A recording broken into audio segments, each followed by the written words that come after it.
You see, something's going to happen. What? What's going to happen?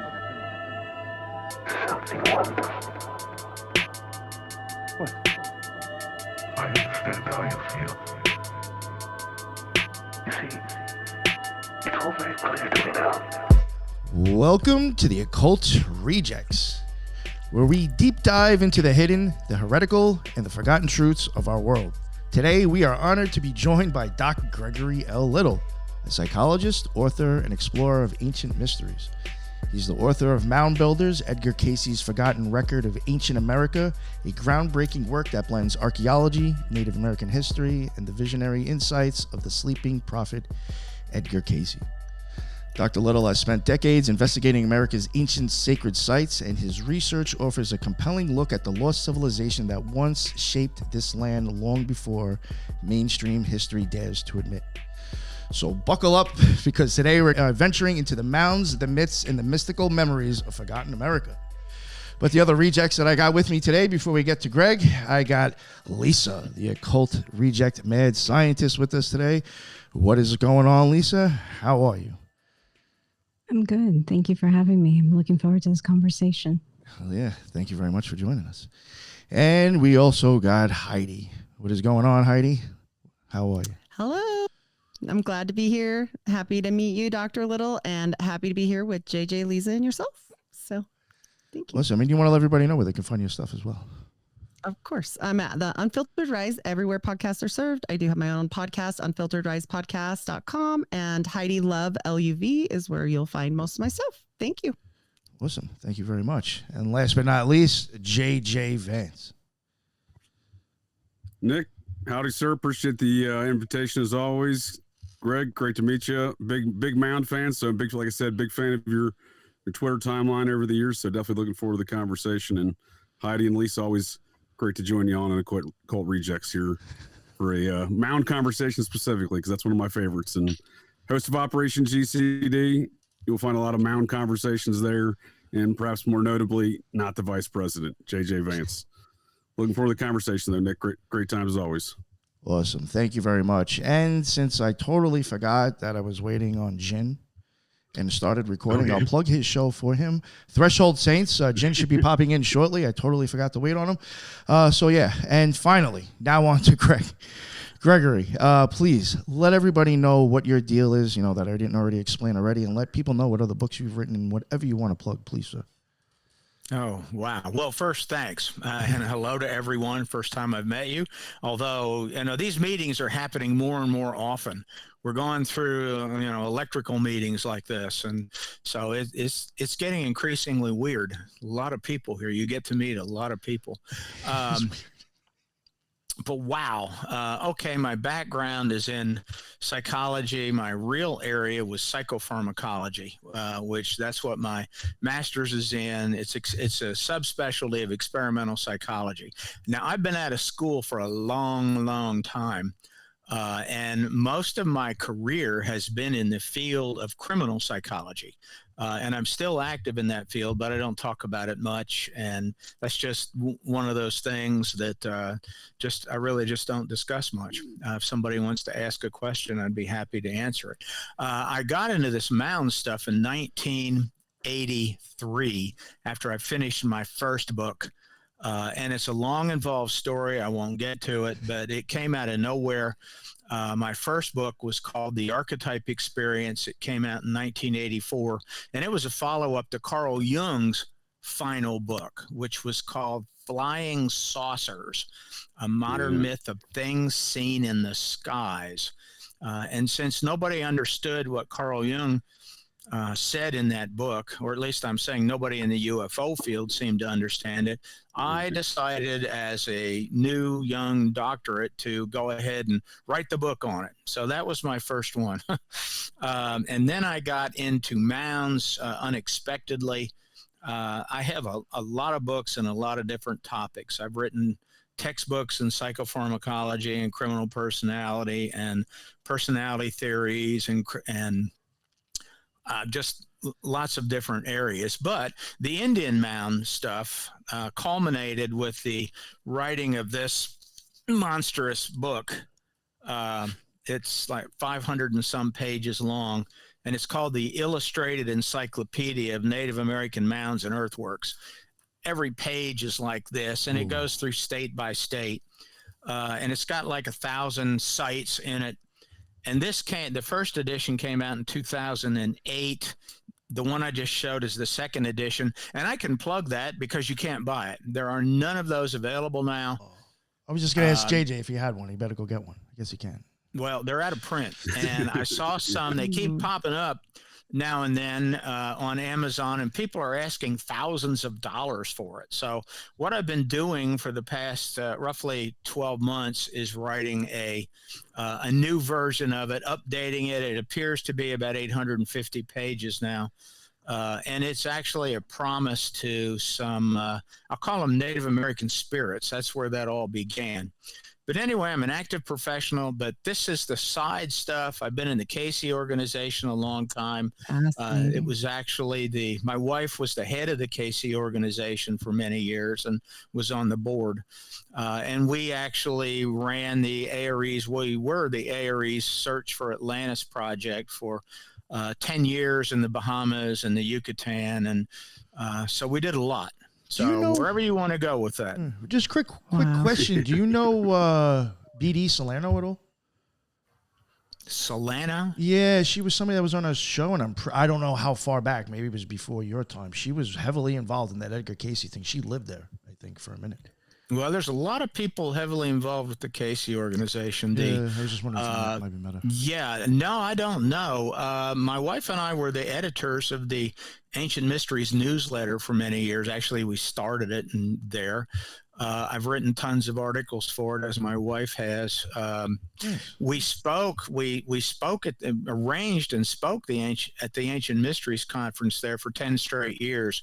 I just got tired of doing talks. I don't do any public talks at all anymore. Just don't want to.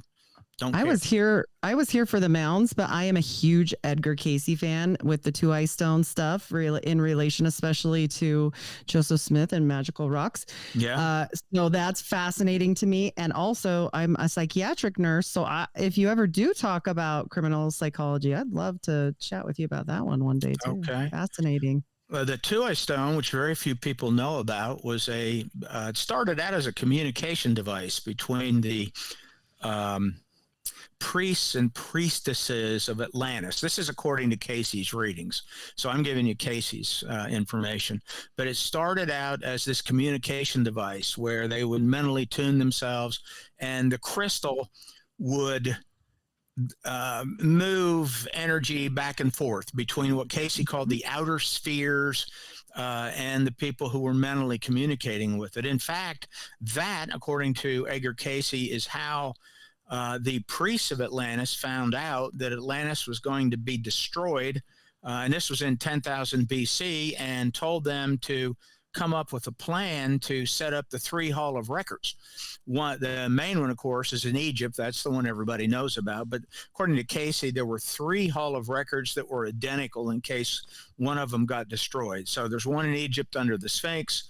There is one in the Yucatan at a place called Piedras Negras, Guatemala. And then there's another one which is in the Bahamas, which when Casey gave the reading, it wasn't called the Bahamas.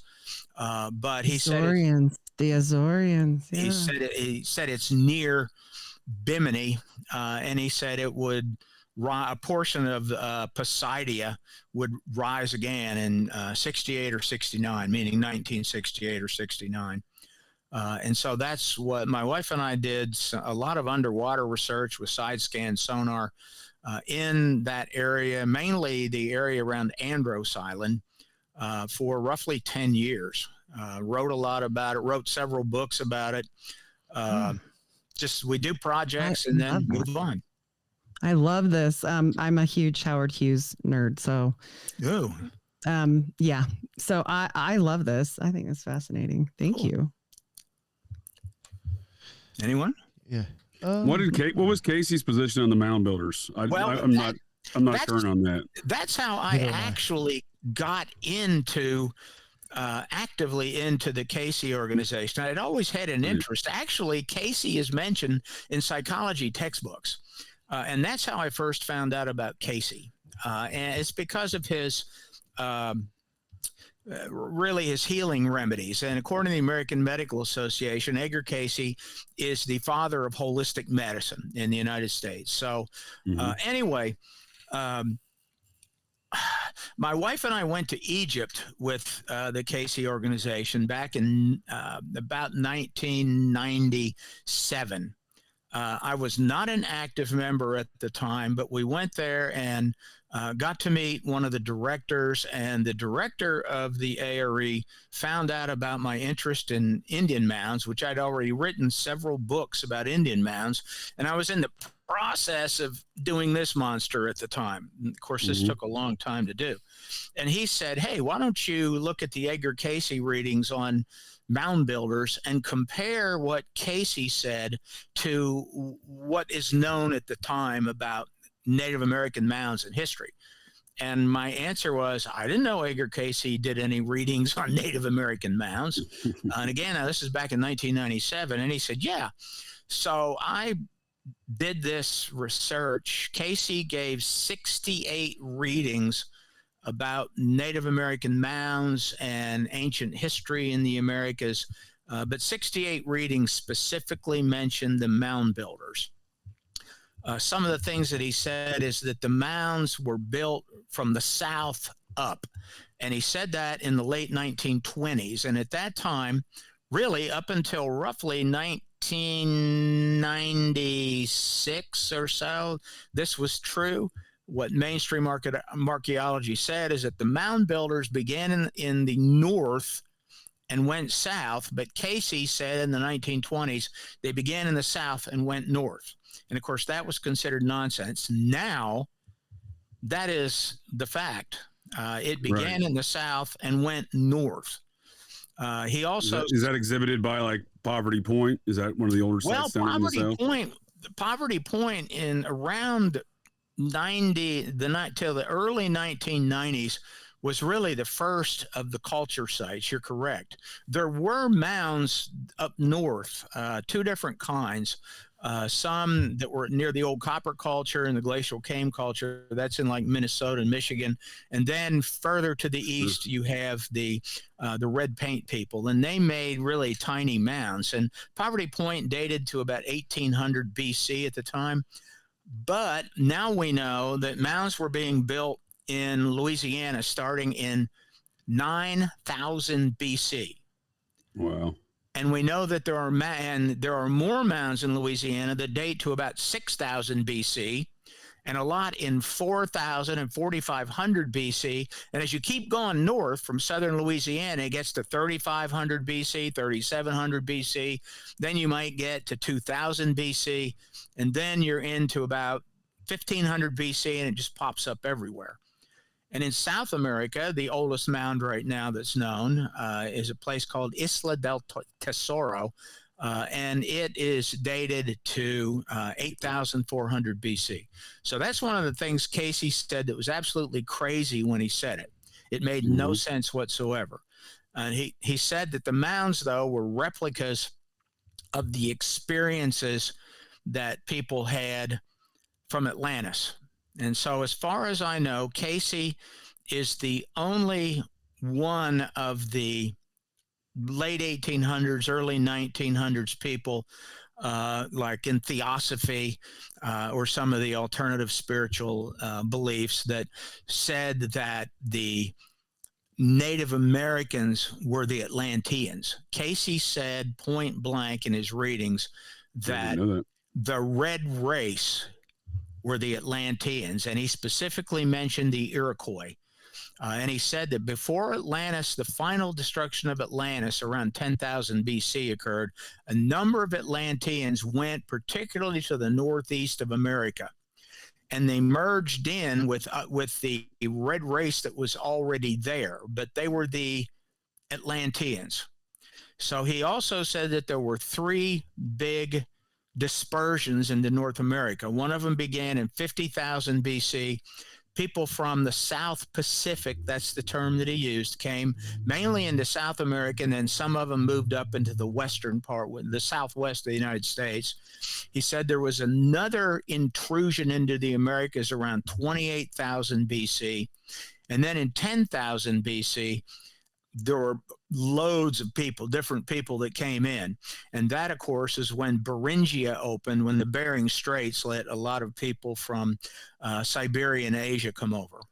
And all those are the dates that he gave. And now, at least the 10,000 BC, which he said began in the 1920s, before Clovis and before the Folsom points were found, archaeology at the time he said this believed there was no one in the Americas before 6,000 BC. Up to around the 1930s and 40s, archaeologists told us that there was nobody here until about 8,000 years ago. Amazing. So those are some of the things that Casey said. I will say this, in these books, Edgar Casey's not mentioned one time. There's just no reason to do it, because I'm only covering what we know about mounds and mound sites so people can go to them. So, there's nothing in this book either about criminal psychology. It's just, it's irrelevant. So I try to keep all these things separate so that What readers about aren't confused. Sorry. What about the white tribe that started? They started with an A, but they would paint themselves red. I can't remember. The Algonquins? Or the No. Allegwe? There's a I group know called the it's Allegwe. Do you know what it's called, Jen? The Abenaki. Yeah, Abenaki. Well, no. It's a shorter one. I'll find the name. Anunnaki? But they would paint themselves red, I guess, and they were said to be pale skinned. And I wonder sometimes also if they may be part of the race that, Well, okay, so Sorry, Greg. no, it's all right. Go ahead. What?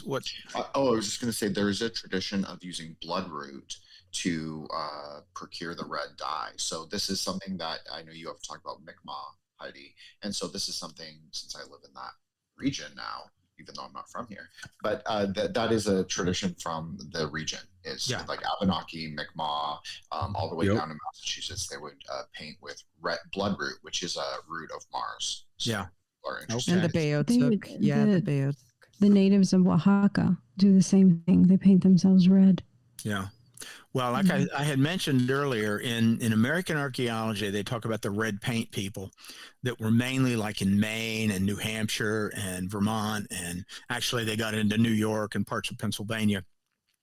And red was a very big deal in burials and a big deal in covering your body with it. As far as all these other intrusions, I am at the point now, as I've learned so much in the past years, because I have a lot of archaeologists that talk to me now. They don't do so openly, but what's happened in American archaeology, there's a huge shift. Of course, when Clovis was basically killed, there's actually still Clovis holdouts. I wrote did some Twitter posts on it, and this was after a mainstream archaeologist told me there's still archaeologists in academia arguing that Clovis was first. There was nobody here before 10,000 BC. And it's crazy. There's so much, it's overwhelming evidence, but things have dramatically shifted. And the big shift is this. It's like almost everybody knows about Cahokia. Cahokia is this massive mound site in Cahokia, Illinois, which is about 10 miles to the east of St. Louis, Missouri. Cahokia is most known because it has this gigantic mound called Monk's Mound, named for when a monk lived on the top in historic times. Monk's Mound one time covered 17 acres.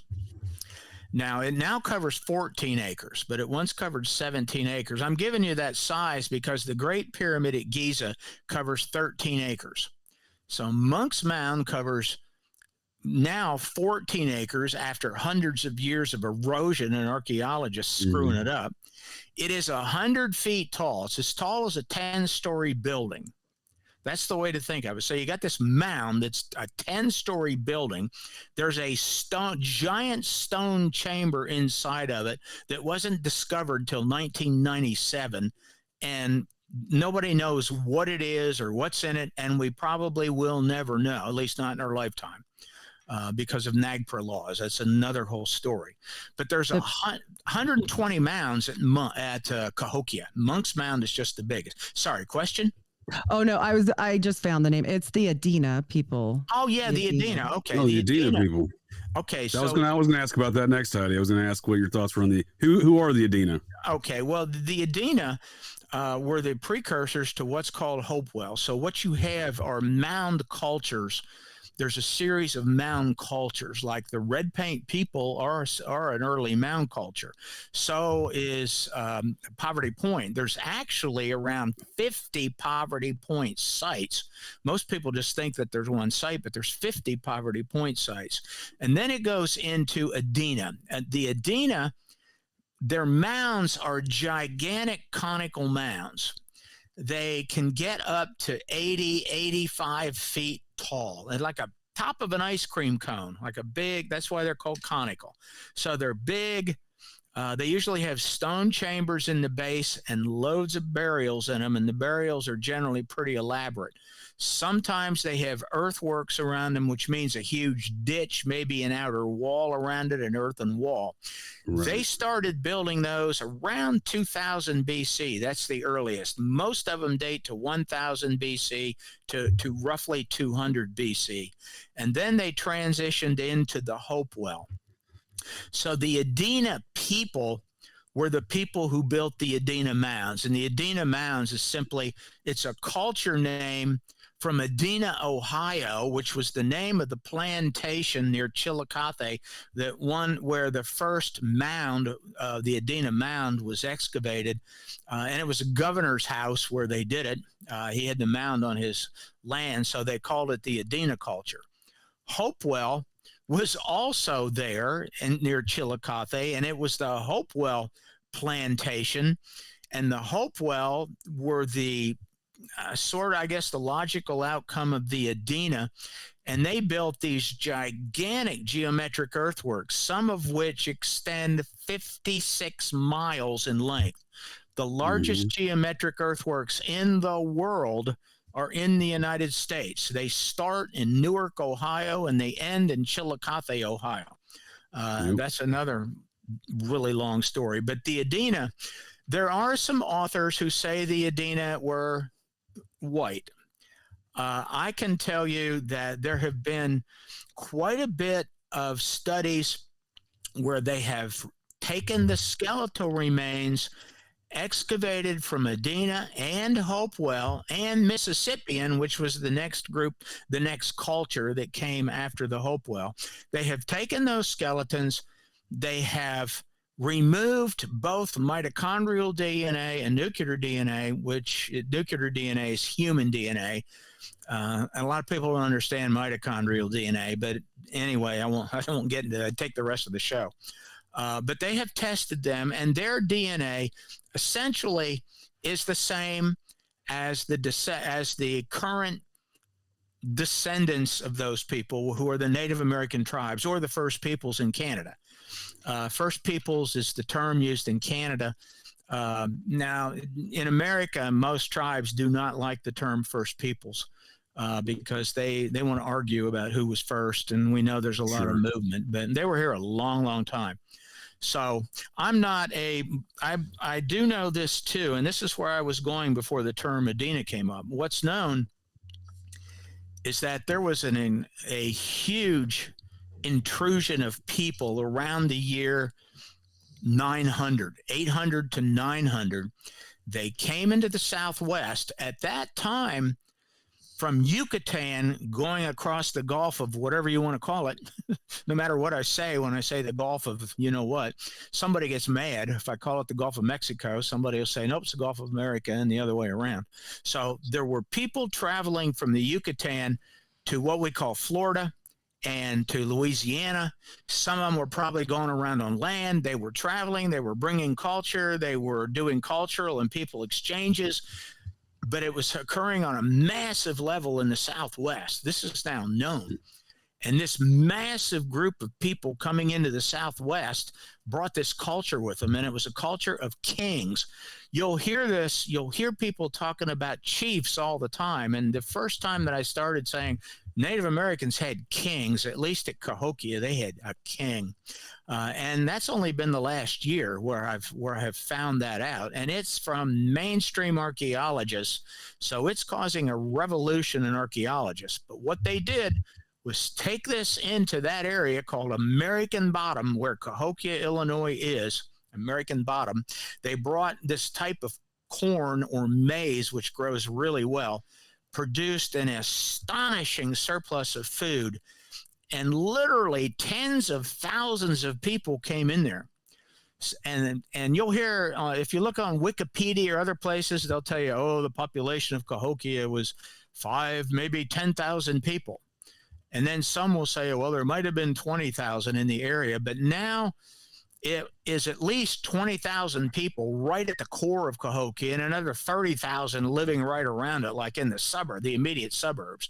So in an area like of a radius, or let's say a diameter of 10 miles, a circle of 10 miles, you had 50,000 people or more, and then a lot more living outside of that. But in the year 1150, it collapsed.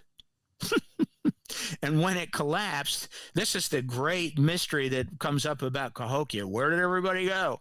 Where did they go? I mean, you see that on Ancient Aliens, you see it on other places, and where they went is, well, and what happened was that there was a massive drought.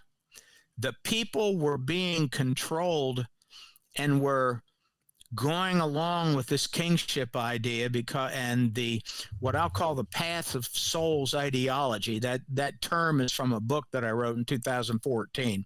And it's their belief system about what happens to you when you die and how to control where you go when you die. That's the path of souls. It involved the use of hallucinogenic substances. It involved the use of rituals. It involved the use of these geometric earthworks. But when the drought occurred, people lost faith in the king. They lost faith in the system, and they were starving. So they left. And then around the year 1200, 50 years later, these same types of sites as Cahokia, with these gigantic platform mounds and multiple mounds. And by the way, Cahokia was a walled fortress. It had walls 20 feet high. And right after Cahokia, around the year 1200, you have hundreds and hundreds and hundreds of small towns and cities that are walled fortresses popping up from Wisconsin and Michigan and in Pennsylvania, in Florida, in Alabama, in Louisiana, in Texas, all over the place. So I don't know how I got to that, but I'll end with that because I can talk your whole time. I don't need to do that. I think we started there, Greg, on the Adena folks. That's one of my great interests. I actually live just up the road from Chillicothe today, and so and that's kind of I always explain that as if you were to look at a map and make a bullseye of all the activity of the Adena mounds, that's kind of the bullseye is. That is the bullseye of it. But there are Adena mounds in Tennessee. I live in Tennessee. Sure. So there are Adena mounds here. There are a lot of them in Kentucky. Of course, it's pretty close to the Ohio River. Sure. Yeah. New York as well, right? They stretch up. Oh, that yeah. as well, Pennsylvania, right? the biggest mound in Pennsylvania was called McKee's Mound. And it was a giant Adena mound. Mm-hmm. Well, it is also interesting that the Mohawk. Sorry, Lisa. Oh, okay. But that the Mohawk, they have like a swastika type. They call it like the Northern Gate, the Eastern Gate, and it's the different tribes, the Seneca, the Mohawk, and each one is a guardian of that specific gate. So I know from like the Quebec-Ontario border, there's obviously the Ganawage. And so they are the guardians of the Eastern Gate. And some say that the wampum belt that they hold is actually the Confederation document of Canada, because the crown doesn't actually have one. So that is an interesting kind of Canadian conspiracy layer. But no, and I agree with what Casey said, but that the southern sort of buildings that were more grand, but in defense of like the Great White North, we'll say, the far northern archaeology is very underexplored. And there obviously was those studies in the Yukon that got, I guess, academically canceled because they upset Indigenous sort of oral stories about the history of that area. But I have seen Sundance wheels and like stone ones that they say are thousands of years old. So I have seen those in northern Alberta. So I know that there is something that is like very interesting. I've also been to Sundance several times, so I don't know. But yeah, I mean, it's I think that you're right, though. I think you see like a great movement of people. Like I always say, like the Navajo, they only went in the 1400s. Yeah, right. that's right. So, and they're related to people from they call themselves Dene. So even their language didn't change that much in those like 700 years of walking down south, I guess. So yeah, so I think it's really interesting, but culturally very different. You have like a plains cosmology, subarctic cosmology. They believe in rebirth and reincarnation, and they're very specific that they do not practice counterclockwise medicine. Yeah. Whereas Navajos do have a night chant counterclockwise medicine tradition. Well, Navajos didn't use mounds either. Navajos would sometimes take bodies and dump them in a cave. That was it. That was the burial, or put them in a crevice somewhere. I do have some Seneca in my background within the family, and I've always kind of identified. I'm originally from Pennsylvania, and there was a lot of Native American lore there. I will say that I have so many people in Canada that have asked about mounds there, and I have a collection of mounds that were there, a collection of photos and information. Somebody asked me last week, where's the northernmost mound that I know of in North America? And I can't pronounce it because the name changed, but it's actually in what used to be called Barrow, Alaska, which is as far north in Alaska as you can go, right at the top of Alaska. And the Aleutian Islands, one island called Rat Island in the Aleutian Islands has 500 mounds on it. Just one small island in the Aleutians, but all the Aleutian Islands are covered with them. Canada has a lot. I would suspect there are thousands of Canada that are not documented, which means registered with the government, with the agencies. And their practices, the practices of the first people there, were very similar to like the Seneca and the Mohawk, the 5 tribes, and so on. And the swastikas are a very big deal. I don't show these much, but I have a whole bunch of magazines and photos of like class commencements from Pennsylvania schools, Indian schools, that the whole front of the commencement booklet, like it's a booklet, and it's got rows of swastikas on it, all over it. And that was the symbol of the school, the swastika. I have pictures of Native American basketball teams, and on their jerseys were swastikas. Swastikas were, it was considered a symbol of good luck. It was a symbol of wisdom also, and I'm sure it was far deeper than that. But I do know the mound builders' cosmology with this path of souls idea.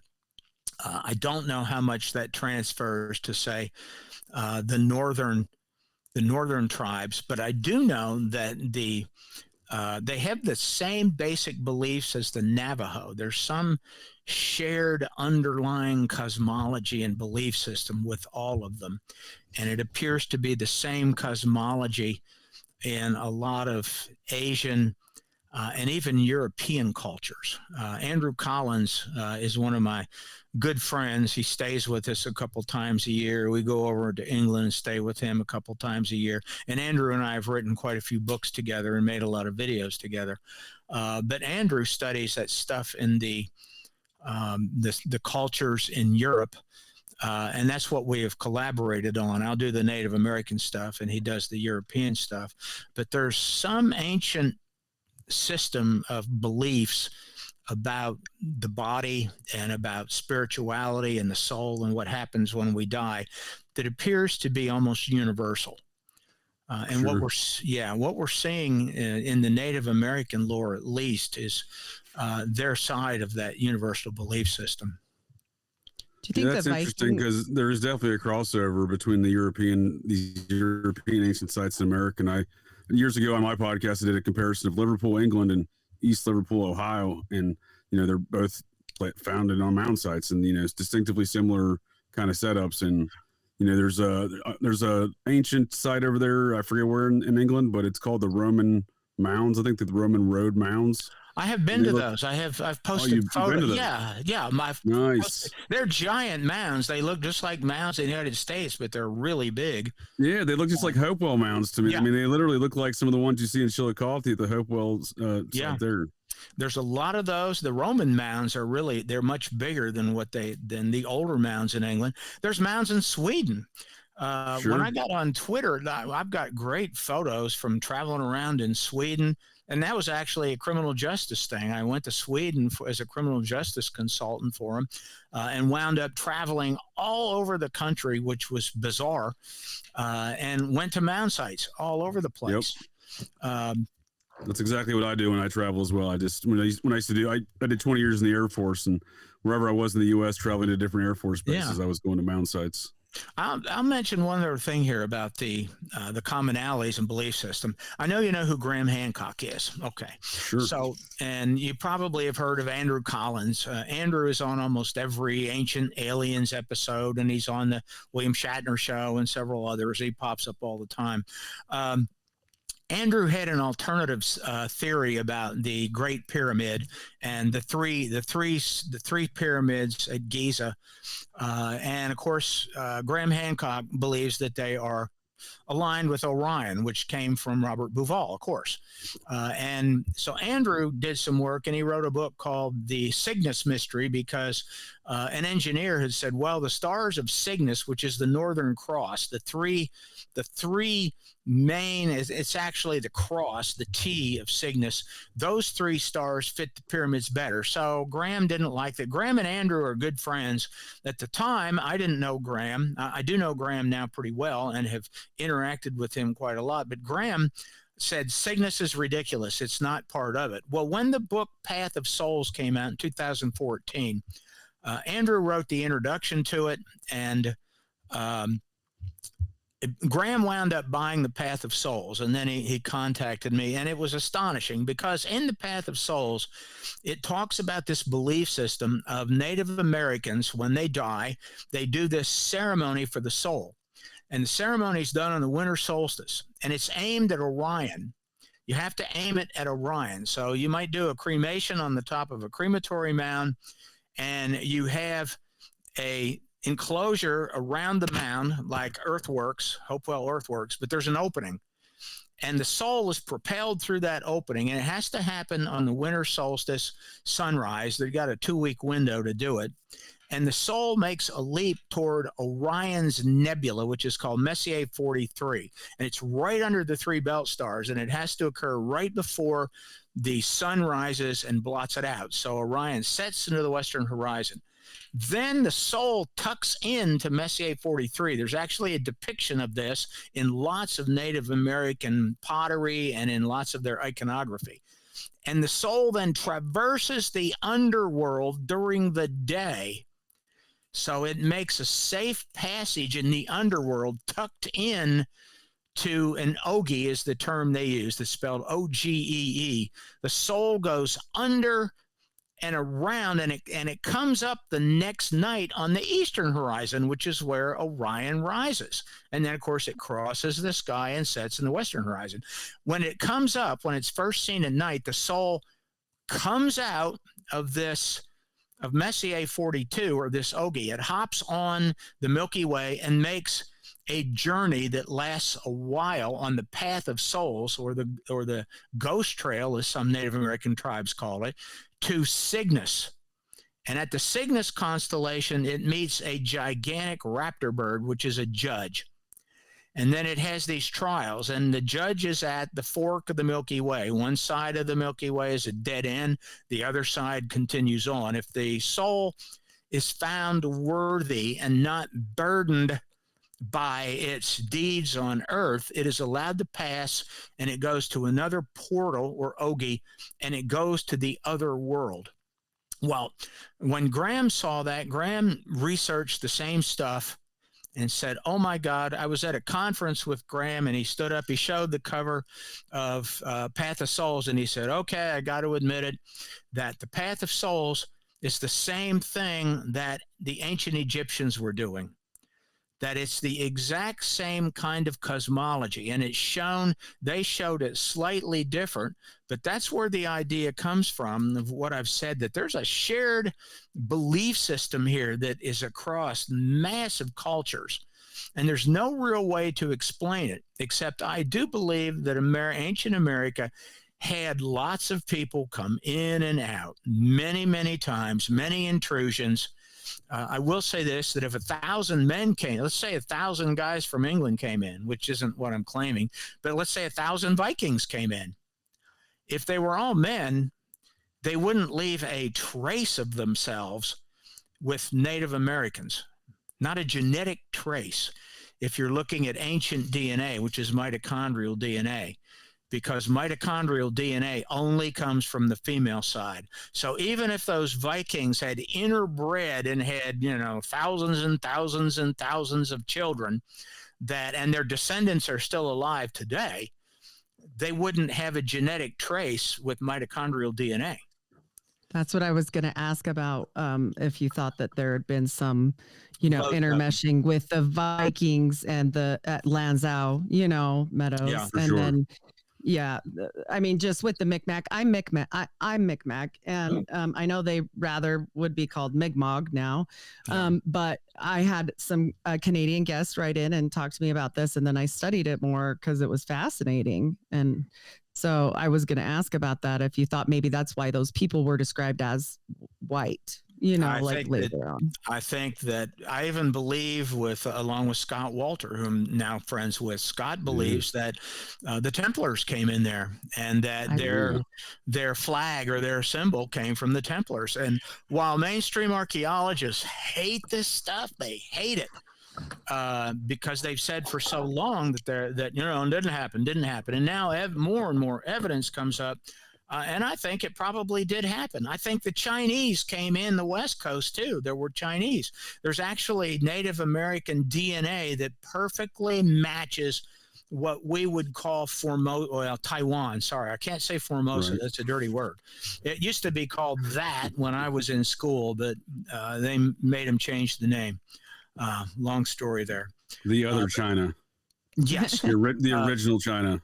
But also Japan, there is a great deal of evidence, genetic evidence, that there are Japanese descendants that came into the Americas. And there is a group living in Brazil. There is a Brazilian tribe that is right now an identical match to the indigenous people of Australia and New Zealand.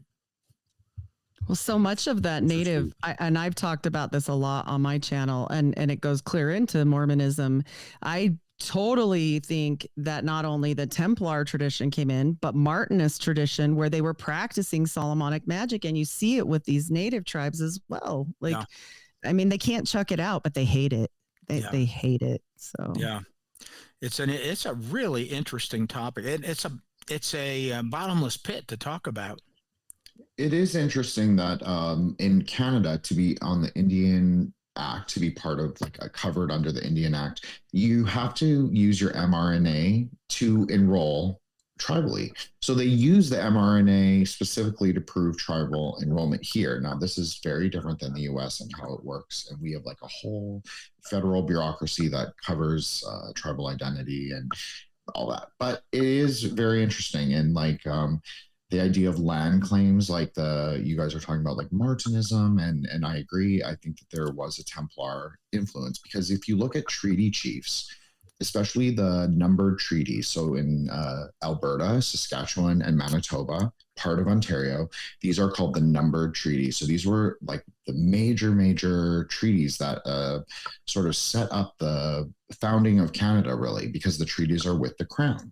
So all the treaty chiefs had blue eyes, all the treaty chief signatories. So it is interesting. And they were all mixed race, but more explicitly mixed race, not like mixed race like me, where they're like half, not that they were like secretly. I mean, I don't know if they were, but they were like French Canadian or Scottish. Usually, those were usually the two things. And in regards to Chinese ethnicity on the West Coast, this is something I actually studied a little bit. And so there is a more recent explanation. And when we, JJ and Nick and I can't remember who else was there, but we did the Big Trouble in Little China. So we talked a little bit. Yeah. And so we talked a little bit about this. So the Chinese, when they first came to North America, were not allowed to bring women. So there was actually a high degree of intermarriage between the two communities. And even like Jennifer Tilly is the most famous example, but there's actually most people from those islands, like you were talking about the Aleutian Islands and Ukavik. And so the Vancouver Islands, a lot of those native people actually have Chinese grandparents or Chinese ancestry of significant degree. They were saying it's upwards of 30% of them. So that's considered significant for like an ethnic studies kind of demography. So it is interesting, but I just think it might be more recent, but it definitely exists. And people were definitely seeing systems the same, like the medicine societies, like the Metawewan societies. There's definitely overlap with like Freemasonry and like Kabbalah and how they understand sort of the cosmology. And you look at medicine wheels and the colors all match and it looks like Malkuth on the Kabbalistic tree. But then you understand like it turns and there's all this build out, but it's all oral, right? So that's sort of the difference between like the more European stuff and obviously the more indigenous stuff. And it's also interesting, Greg, about your point about Cahokia, because in Cree tradition, if a society collapsed, they would just disperse into small family bands. And that's totally fine. It was a very like kind of anarchic existence. So if it seems like they were drawing more from the Cherokee kind of culture nexus, because the 5 civilized tribes, interestingly, are all part of the same ethno-linguistic family. Yeah. Right. And they don't include like these other people that we're talking about, like Heidi was talking about Mi'kmaq. So they're Algonquin speakers. I'm talking about Cree people. They're Algonquin speakers. Dene people are not Algonquin speakers, but they're part of an Arctic thing. So they clearly adopted the religion as they moved south. If you want to call it like an axial religion, like they started absorbing the practices as they moved into the Southwest. That's how I think of it. I don't know if you agree with that or not. Holy cow, man. You said so much I'd like to ask you about or comment on. One of the things is, go back to your beginning, when you mentioned that I think you said they use mitochondrial DNA for tribal identity or to get in, to be officially recognized. Is that right? Yeah, and it's especially been a big push in the last like 20 years among particularly like Native academics, like non-scientist Native academics as so what are tribal identity. What are the haplogroups they accept? A, B, C, D, X? I'm not familiar. A, B, C, D, X? I'm not the one to ask for this, but there is a 2004 book by Kim Tallbear, and she talks all about this. I'm not saying I agree with her conclusions. I don't actually agree, but that is the book to reference because that's like she makes the case for like tribal DNA or tribal identity being tied to mRNA. Okay, so in North America, I'm sorry, in the United States, there's I know of about 100 studies where they took skeletal. This is before NAGPRA got some teeth and stopped it, but there's about 100 studies where skeletal remains from mounds were tested for mitochondrial DNA. And this began actually in the 1980s. And it began when the National Institutes of Health were trying to find the genetic cause of certain diseases that the Pima tribe in Southwest America and the Blackfoot tribe in the north, I'll call it northwest area or central area of the United States. And so as a test, they took nuclear DNA from them, which you get from blood, but they also took mitochondrial DNA as a test. And they were surprised. The reason they took mitochondrial DNA is because they believed that the mitochondria which are a type of vestigial bacteria that the mitochondria probably didn't mutate. They had a very simple DNA structure.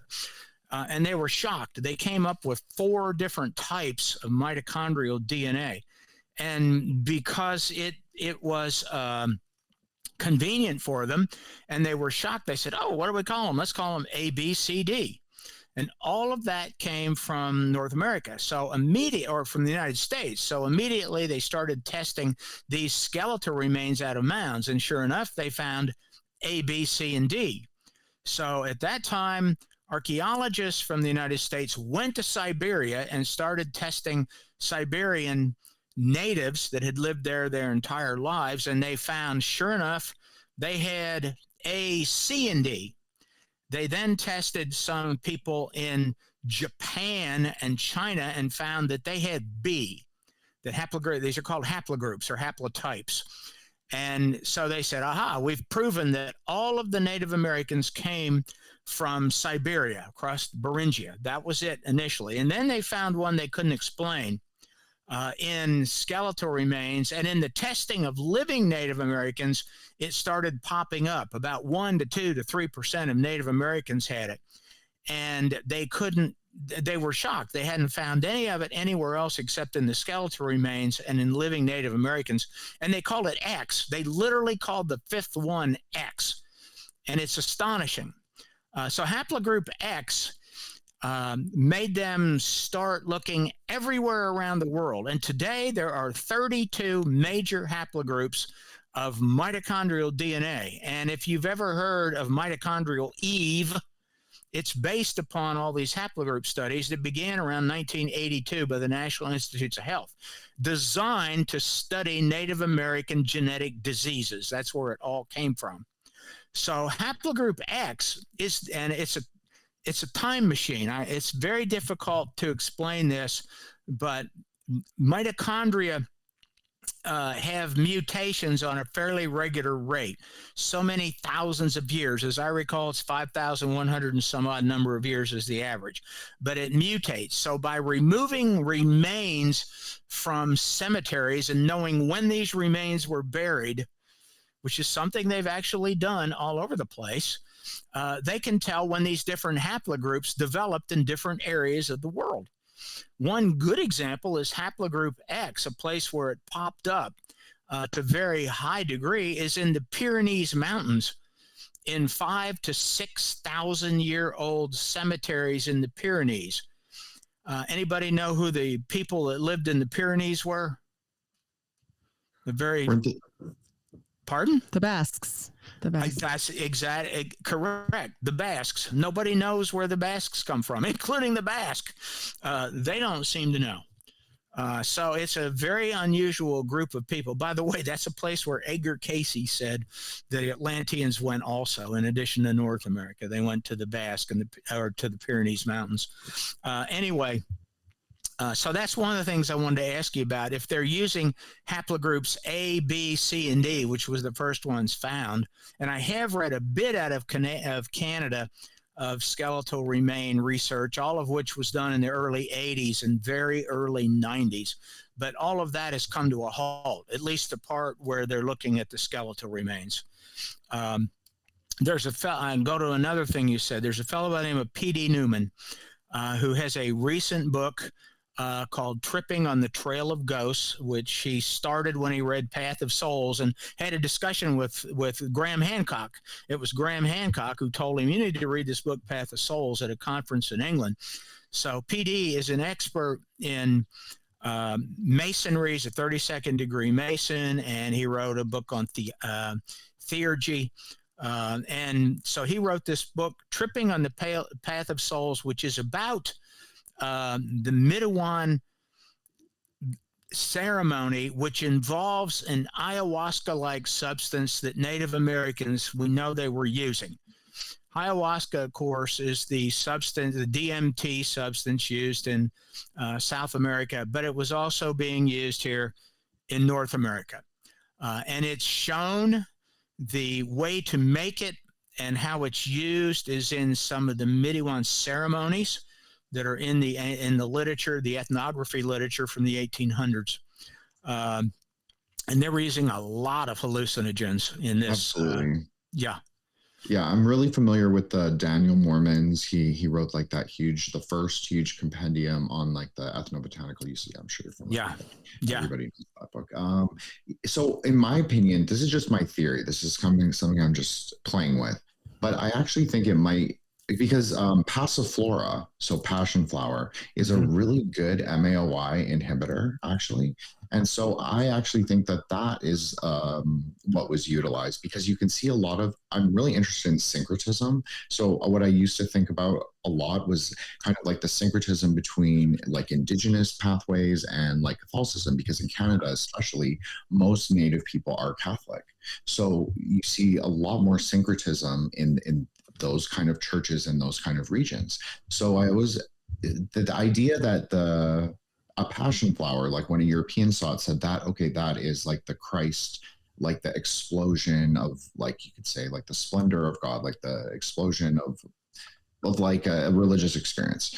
And like an indigenous person would say that they would have maybe a different cosmological reasoning, but they would see the same thing. They would know that that's from the creator, from whatever, from the spirit. So I just think that's really interesting, and so I vote passiflora for my. That is ayahuasca. exactly what P.D. Newman says. That's one of the main substances. In fact, he travels now to mounds all over the country and looking at what's growing around the mounds. Passion flower was found at most sites, along with the DMT.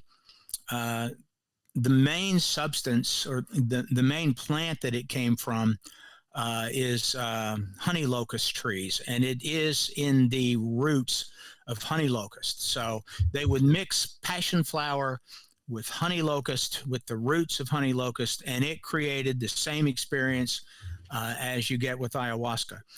He's also found psilocybin mushrooms virtually everywhere around them, amanita mushrooms, mainly in a little further north, and many other substances. Although datura was also used with, all the tribes used datura. And a lot of these substances have been found in the residual studies that have been done on pipes and various pottery that's been found. There are hundreds of studies where they've taken ancient pottery and ancient pipes that have been excavated from Mound and then chemically analyzed what's in them. Passion flower, the root from the honey locust tree, lots of mushroom, those are found in it, and datura, and of course tobacco in the pipes. Mm-hmm. So many people want to believe they smoke marijuana, but it wasn't around thousands of years ago. It wasn't. Right. Yeah. So to just go off something you said, Greg, really quickly, is honey locust is actually in the same family as acacia. Yep. So you see, and it's also interesting to note that a lot of the flora of North America is actually much more closely related to the flora of Asia and like the sort of like that part of coastal Russia, I guess you could say, than it is to Europe. Like most of our native species are much closer to that. And so that is considered to be of greater ethnobotanical or ethnomedicinal potential. Like where European herbs, there's an idea in Culpeper where he says like the herbs for the people grow around those people.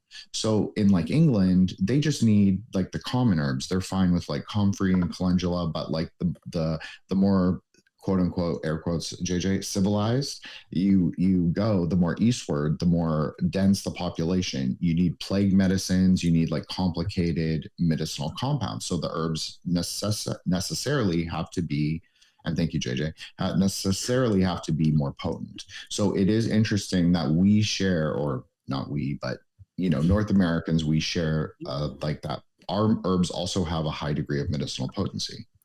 You are very knowledgeable about that. I have to admit that. I've never met anybody on any show that I've done. And believe me, I have done, well, I started in the 80s, and back in those days, you had to actually go into the booth to do radio shows. But I did hundreds of radio shows back then.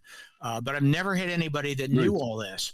And you are a man, it's amazing That's why he's the freighter. That's why I've he's never He's met the ninja. anybody that knew all Well, thank this. you so much, Craig. I appreciate that.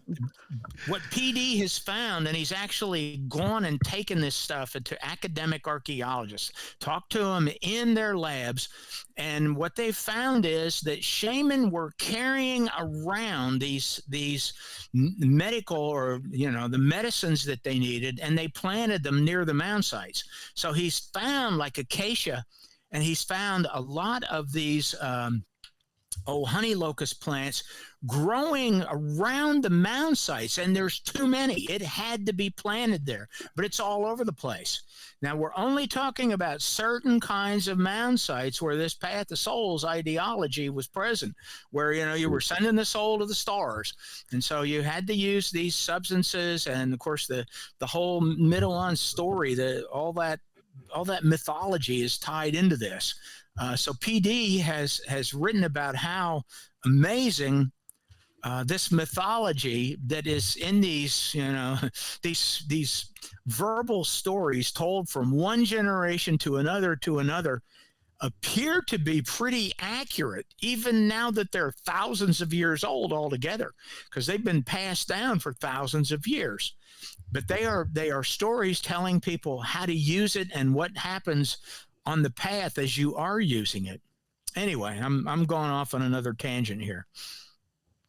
No, I don't think you are at all, because I think that there is there's a relationship between like what PD's talking about, what you're talking about with the mounds, and with like the civilizational sites around. I know JJ is also like probably loves this right now, is that like the civilizational sites being centered around the mounds, and I think that that's true. And I also think that there is like a biodynamic reason too, because like obviously the further north you go, it gets really harsh in the winters, so you would you necessitate a different kind of social organization. But like even in Illinois, that's kind of like that's still not warm, right? So you would have to have something that sort of drew people in ideologically or politically or spiritually, as you're arguing, like with the idea of the king. That makes a lot of sense, right? That's very logical. Well, in Illinois, here's one of the things that they found. I mean, I'm talking about all the specific evidence. Of course, the evidence of interaction, rubber balls that came from rubber from Central America have been found at Hohokam ball court sites. And the ball courts, now we're talking about ancient. When I say ball courts, we're talking about things that are a couple thousand years old. And chocolate. Chocolate has been found in residue studies at Etowah, Georgia, at the site of Etowah. And the only place it comes from is Central America, Yucatan, Central America. There is no chocolate that grows further north. These are just two pieces of evidence about it. Okay. So another thing is there are round flat top mounds. So when I say round, the base is not square like a pyramid or even rectangular. It's perfectly round. Some of these are 10, 20 feet high, 30 feet high. So they're very, very big around. They're found at Hohokam sites. In Arizona, Arizona has hundreds of platform mounds. Most people don't know that they have it because they're now covered from thousands of years of sand blowing on them and building collapses on them. But there's a couple thousand platform mounds. There's about 150 to 200 that you can go see. But the round ones apparently all came up from the south. They came up from Mesoamerican cultures. And those round ones then were seen in what are called Caddo lands, which are mainly in Arkansas and parts of Texas and parts of Oklahoma. And then the Caddo were the ones that carried them over and started Cahokia. Well, what they were, there's two things they're used for. One of them is they were literally performance mounds. And when I say a performance mound, it's like you'd have a stage. They were a stage. And they were stages for both religious and for some sort of political or other use. And there were others that are literally now called water temples in archaeology.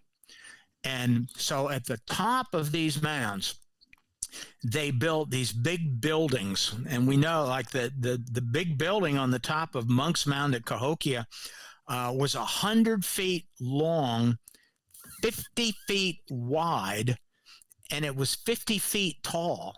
This is all known. This is mainstream archaeology. So it was a 5,000 square foot building on the floor, and it probably had multiple levels, although we don't know that. But it's not the biggest building that was ever found. The biggest one that I'm aware of was in Safety Harbor, Florida, where the Spanish went in and met the king. His name was Carlos. At least that's what they called him. The cacique. And inside where he was, I've posted pictures of this because the University of Florida's the museum at the University of Florida, which is called the Florida Natural History Museum, has a full-size diorama of this, which all comes from what the Spanish said. And they said that 5,000 people would have easily stood in this building where the king lived. 5,000. There were 2,000 people in it when the Spanish were there. In this one building where the king resided. So there was a lot of these buildings were big. But back to Cahokia then. These water temples had these giant sweat lodges in them. Buildings where water was carried up and fires were going, and that's like a perfect thing during the winter. Now I'm from central Pennsylvania initially, and I've traveled a lot through Ohio and Illinois in the winter. And yeah, you're right, it's awful cold. But these mound sites were lived in year round there. There's one in Astalon, Wisconsin, which was a Cahokia outpost. That is way up toward the beginning of the Mississippi River, and it was year-round also. And it had the same thing. It had these sweat lodges on these central mounds, circular mounds, and that all they believe came from the Mesoamerican influence. So I don't know where I'm going with that, so I'll stop and see what else we got. Before we move on, Lisa, I know there was something that you wanted to mention before. I did want to, before we move on, because I wanted to bring something up. No, you tried a few times. So. Well, just, I guess I have 2 points regarding haploid groups and then also burial mounds. So I'll go to the haploid groups first. It's a bit controversial. When we look at haploid groups, at least in genetic lines or ancestral lines, especially with mitochondrial DNA, and especially looking into the fossil records, when we see a complete haploid group represented in a population, and then we see scattering, that's called a dilution effect. So it would almost be to me that it started in the Americas and the movement went outward, not inward. Does that make sense? I understand that there is a version that did start here in America. It's X2A, it's called.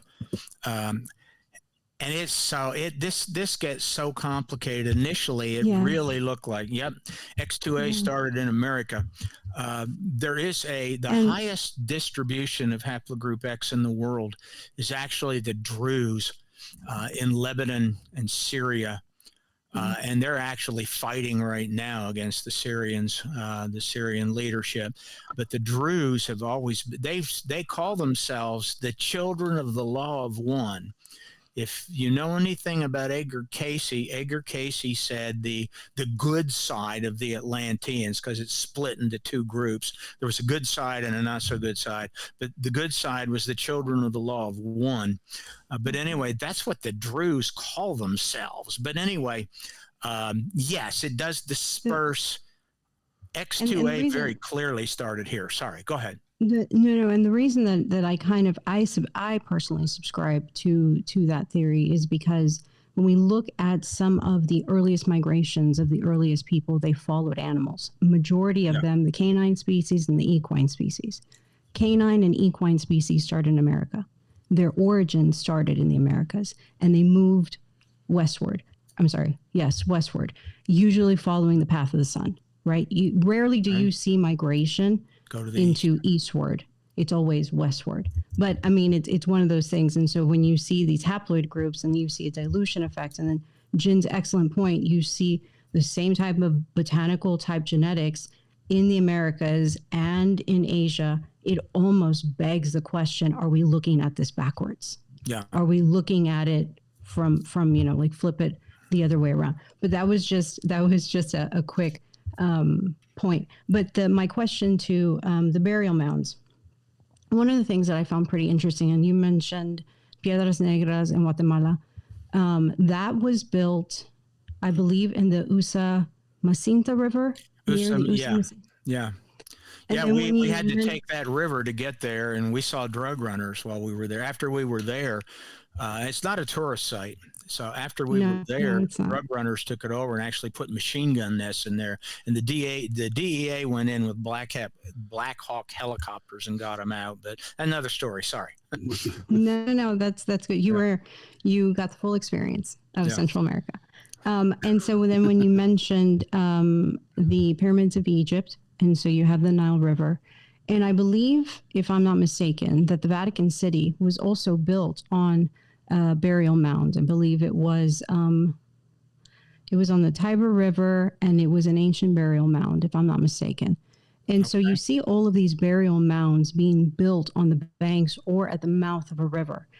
And you almost have to wonder, why was there not an outbreak of tuberculosis, of cholera, of hepatitis? They're burying all these bodies. Surely they're seeping into the groundwater and going to come out, but there isn't at all. And so I always found that completely fascinating. So my question to you was, what do you think the significance was in placing these burial mounds by water?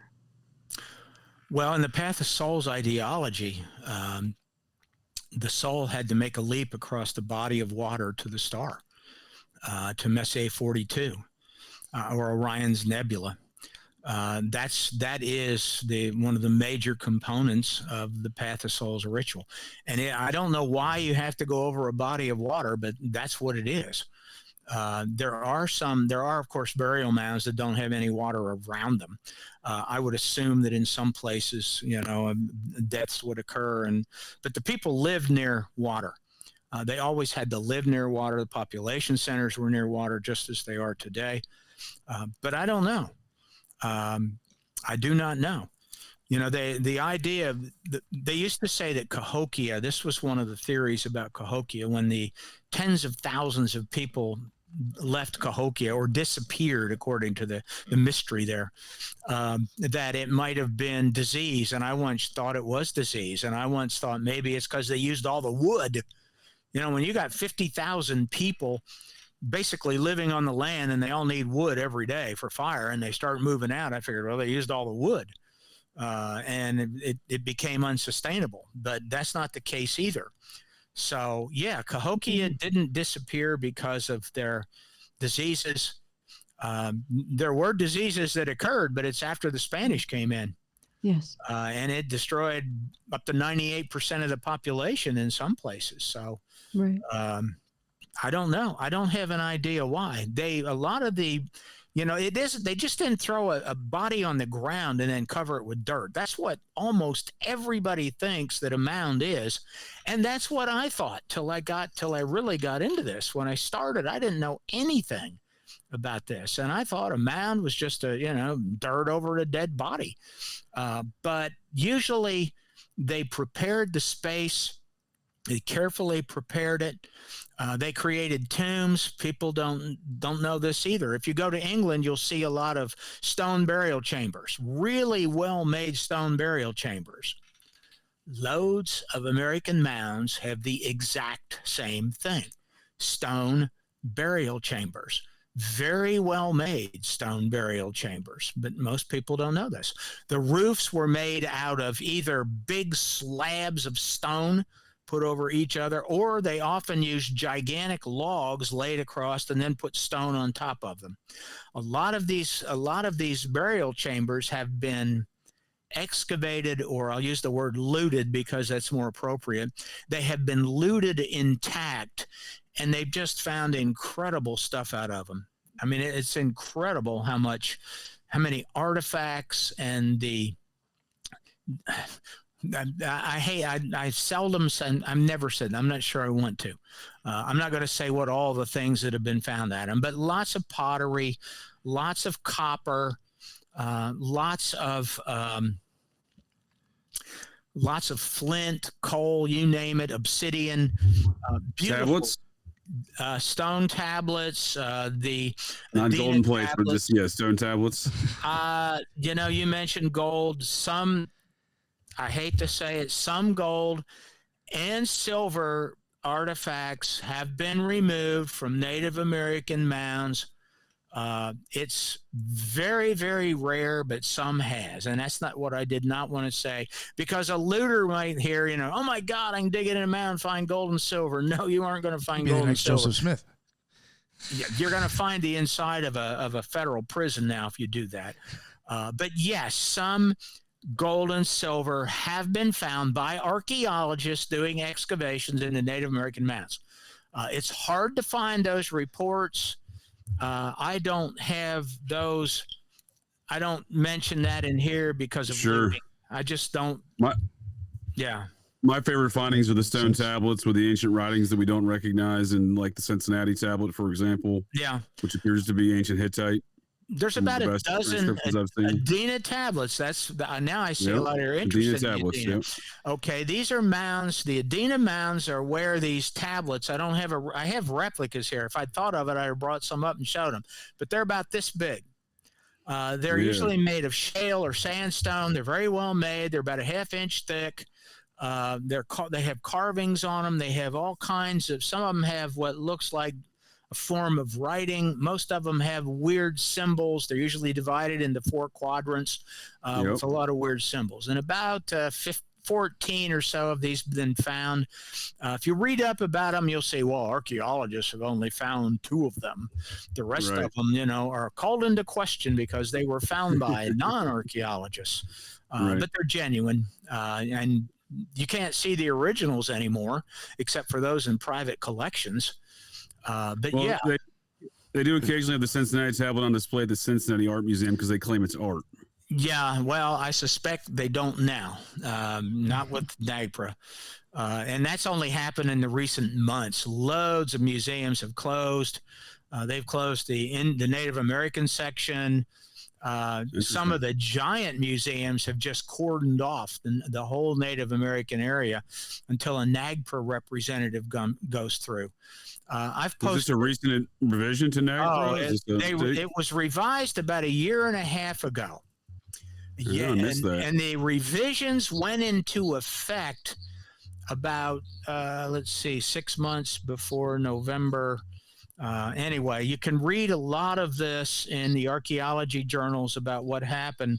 And so the federal government, about 6 months before the election, began enforcing the new NAGPRA regulations, not the law, but the newly written regulations. That makes a lot of sense. That require every Native American artifact displayed in a public museum or university to have approval from a tribe registered NAGPRA representative.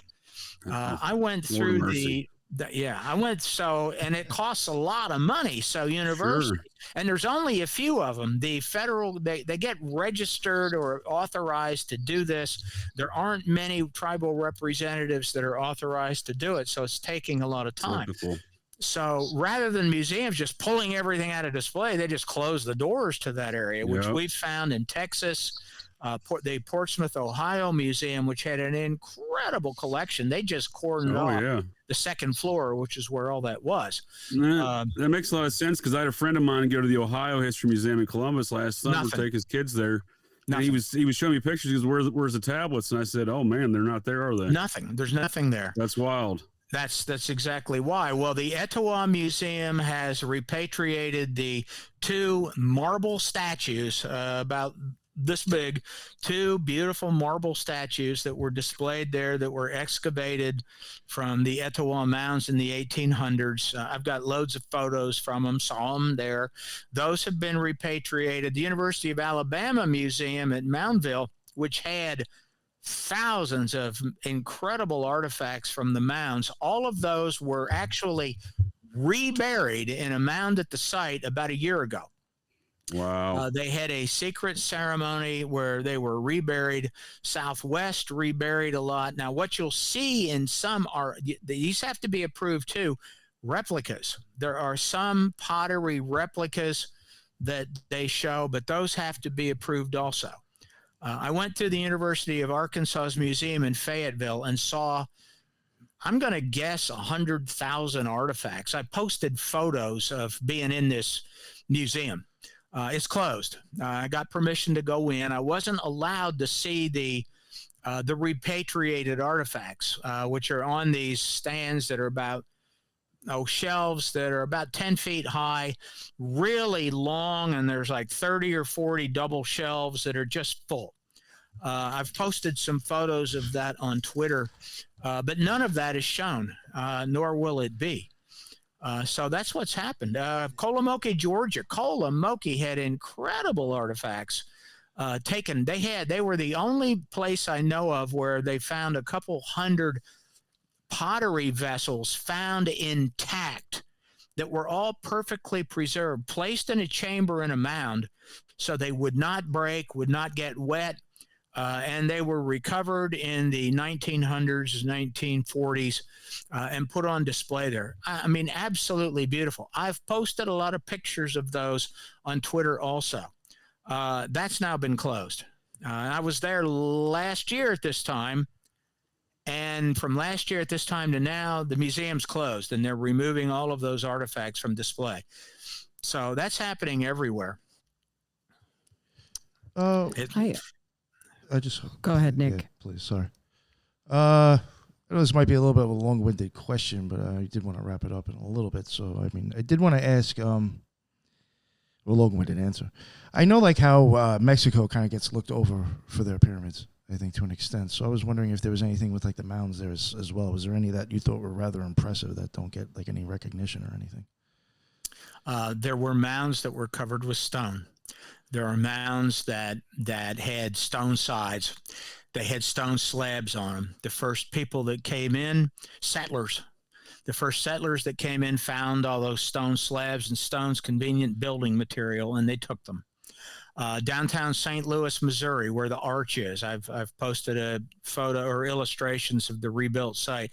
There was a gigantic mound site there. It was a walled fortress right by the river, right under where the arch is, and the football stadium is where Big Mound was.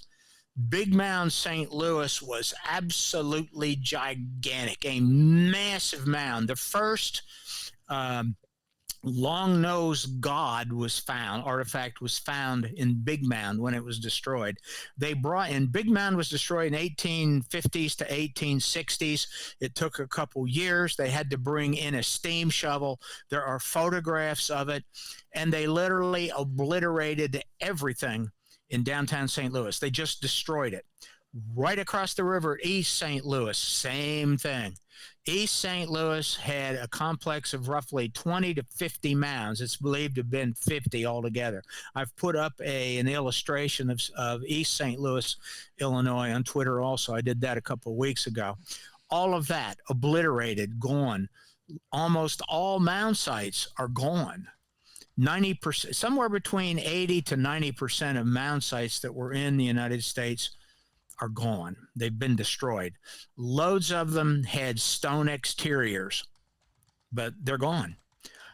Some of the artifacts taken out of them are just as incredible, lacking a lot of the gold and silver, like gold and silver masks. I've never seen a gold mask or a silver mask that came out of a North American mound. I have seen a lot of turquoise that came out of North American mounds, but not gold and silver. But the main thing that's overlooked is that was the dominant culture that was here in the 1540s, and it disappeared.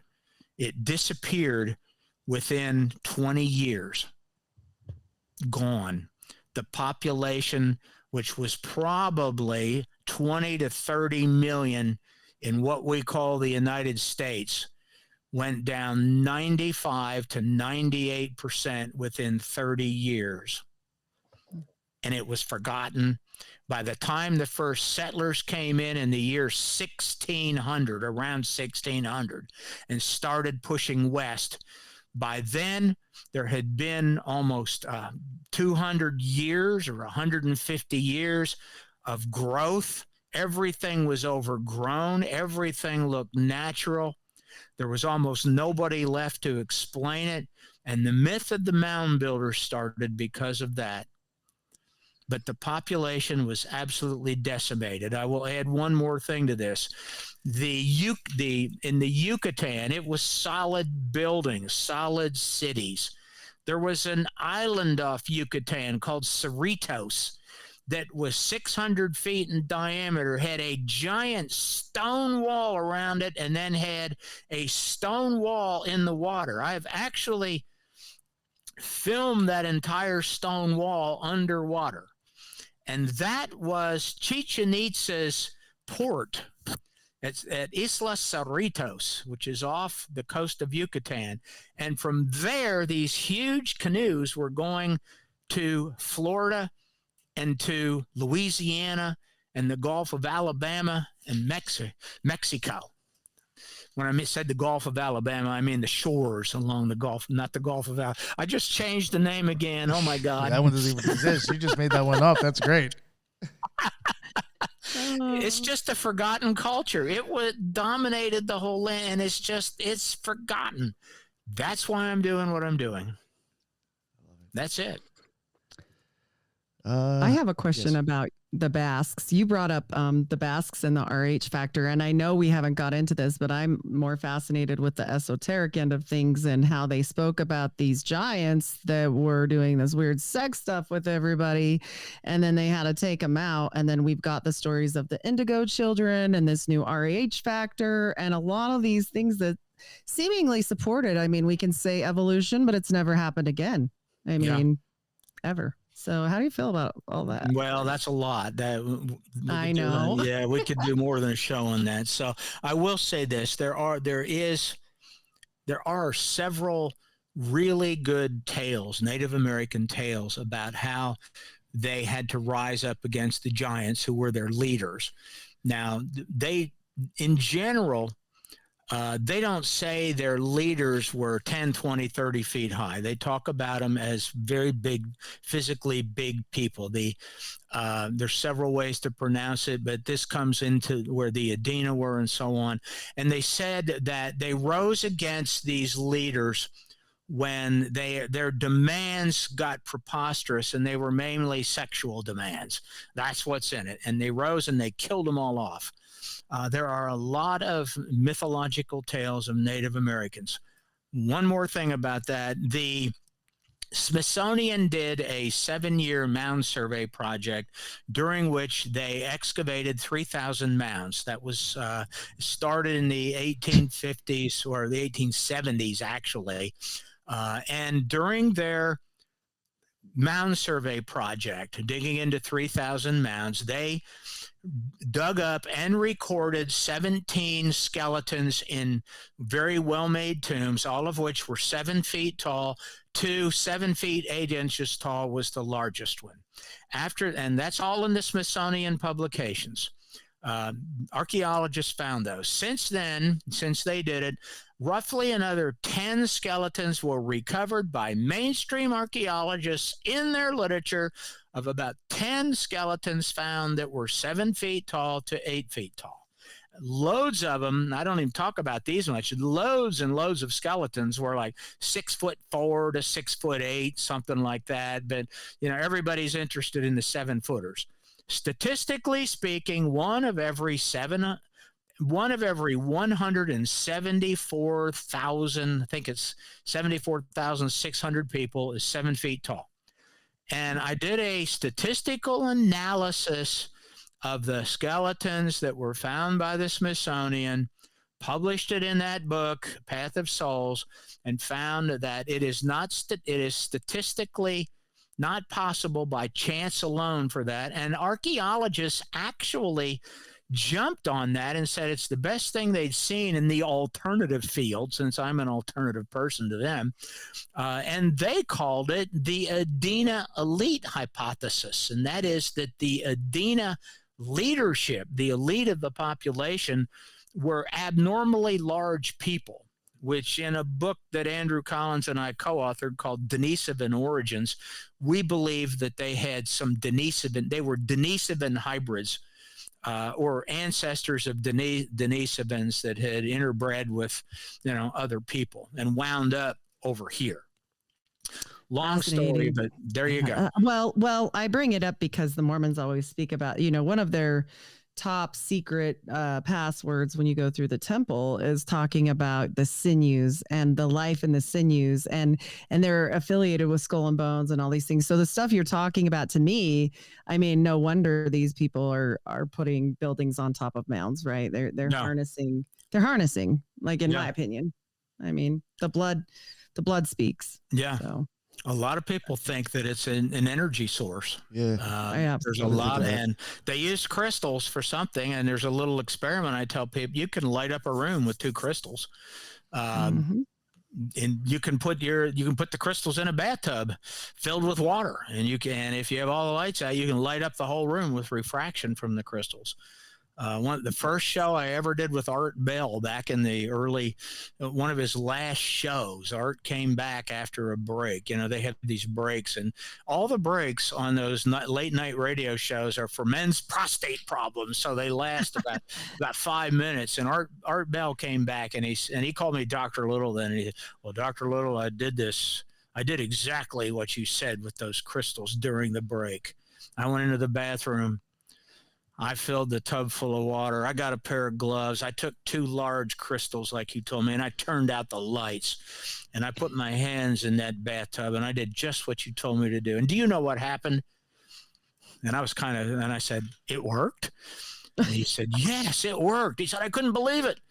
He said, "I had no idea it would do that." And you need to use gloves to do this. This is just a hint. You got to wear some gloves. And you got to rub the 2 crystals together really hard, and the rougher they are, the better. And you do it underwater. With the lights out, and you get refraction off of it. And it's called the piezoelectric effect. They're little, you get, people would say, "Oh, it's just sparks." It's not sparks. They're little plasmas coming off of it. They're electrical plasmas. So anyway, wow. I love that. And the shaman used to do that. They'd put these crystals, shaman would put pieces of crystals in leather pouches in a dark room, and you can grind those things. And as you grind them, you'll see little balls of light fly out of the leather pouch. So for what it's worth. Nick's finding this hilarious. So there you go. No, there is no, because he's laughing at Jen. Because at Jen's bath, he says he does this. So it's good. I was thinking myself, of all the ritual baths I've probably done, because I used to practice ritual magic. I was like, I never once thought about banging the crystals together. I just threw them in the tub. So that's interesting. No, man, I made a film for Andrew Collins. It's had over 1 million views. It's on YouTube, but I needed to simulate cosmic rays literally moving through the eyes and creating flashes of light in the eyes in a cave. So I had to simulate it. So we set up, I have a good night vision camera, video camera from the year 2000. I bought this thing, and it has a super slow motion in it. And so we set it up, and in a room, I took the 2 crystals and I rubbed them together like this in a room with the camera right there.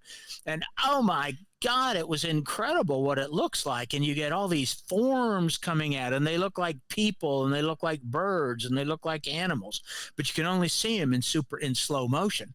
But everybody can see the lights coming off of it. It's just amazing, but the forms that they make. So you're going to do that experiment now, aren't you? Yeah. Thinking about it for sure. Yeah. I want to record it. Wear gloves. Yeah. Mark me. No, I heard you say it a few times. It's, I think you wanted to cover yourself on that one. Right. I said wear gloves.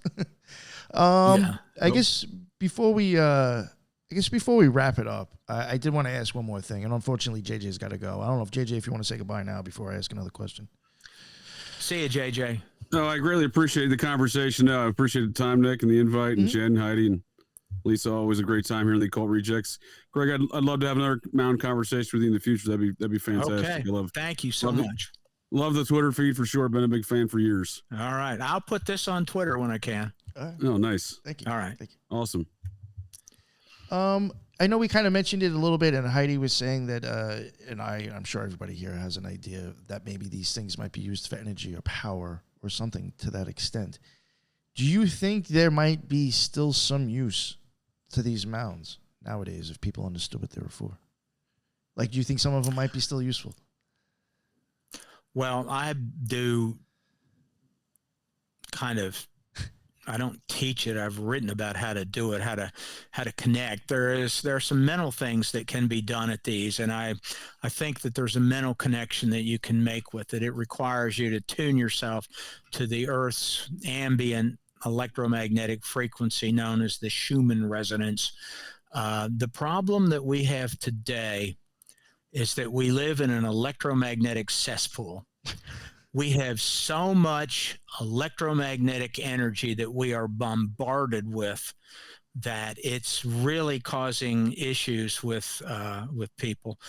There's a group of us that are in professions, healthcare professions, or in that area, who believe that the sudden increase in autism, the increase in ADHD, the increase in anxiety, and a whole bunch of mental disorders are coming from electromagnetic sensitivity, which is a real condition. It's a real medical condition that we have.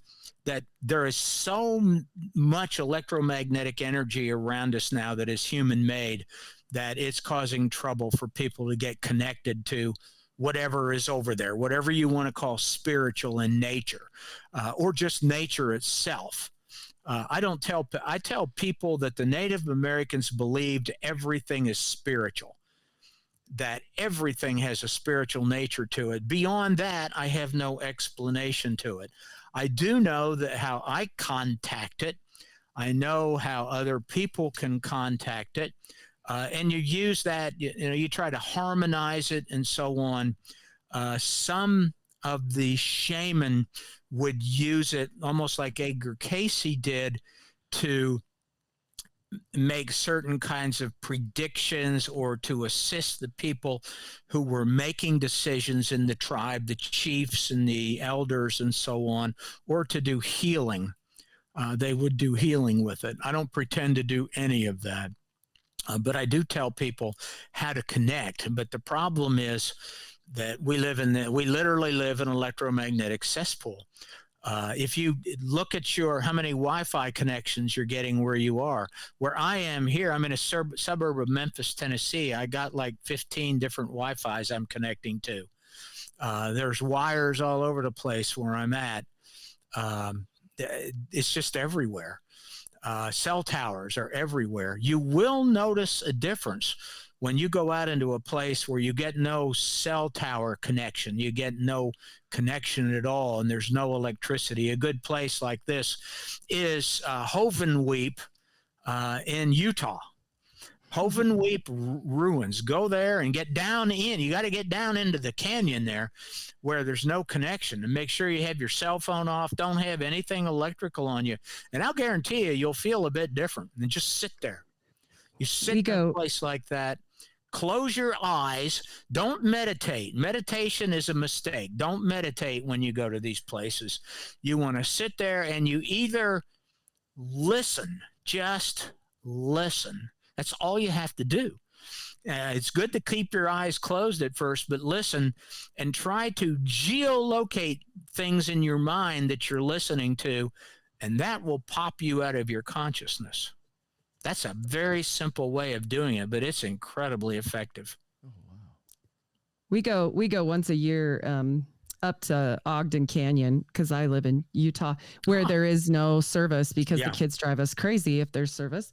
And so they won't do anything if we can't, so we go dry camping clear up where there is nothing. And I'll tell you, it's every year for my birthday. Everybody knows where I'm going to be for a week, and you feel fantastic when you come back. It does. It changes you, I believe, biologically.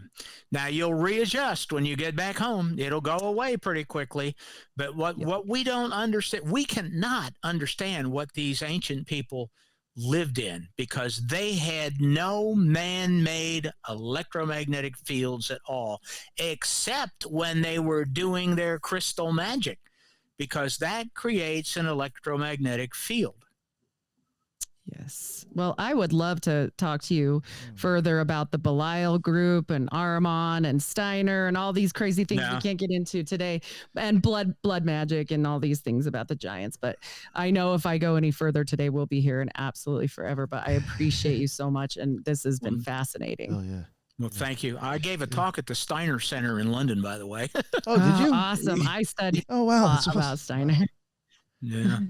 Nice. Well, thank you. It's a pleasure being here, Heidi. Been great. Maybe we'll do it again. Yes. I would love that. Yes, definitely. Yeah, thank you very much, Greg. That was an amazing chat, for real. We definitely love our mounds over here, so you're definitely the guy to talk to. All right. Real quick, let everybody know where they can find any of your stuff that you want to promote, please. Yeah, I don't want to promote anything. Just go on Twitter. Or an easy way to find me, go to Google. Google my full name, Gregory. Put L in there. It's my middle initial, Little. And there it is. It's even got my curriculum vitae on there. It's somewhere on that first page. But Gregory L. Little, that's all you got to do. You'll find my Twitter there. I'm on Facebook too, but I don't do much on Facebook. Is a cesspool of a different kind. But go on Google and Google my name. That's it. But whatever. If something interests you, that's fine. Most of my books you cannot buy. They're used in psychology and criminal justice. And if you're a criminal, you probably might know my name. But if you're not, then yeah, there you go. So that's a little hint in there. So anyway, it's been a pleasure. But no, I got no website to promote, nothing. All right. Well, It's definitely. unfortunate about the books, man. Yeah. That's too bad. You can find used copies that inmates have put up. Yeah. That's funny. Ex-inmates, ex-criminals, put it that way. Yeah. That's great. If you've been in prison, if you've been in jail for any length of time, chances are you've had one of my books. Wow. Not because you bought it, but because you were forced to use it. So there you go. Wild. I have to look into this now. All right. Thank you so much. Yeah, there you go. All right. Been a pleasure. Really Definitely. pleasure. Definitely. All right. And Fantastic. yeah, thank you, Lisa. Thank you, Jen. And thank you, Heidi, so much for jumping on. And their show notes and everything is in the bottom, as well as I'll leave Greg's Twitter, and maybe I'll put something else down there for sure. But that is the end of another Occult Rejects. And until the next one, everybody be well.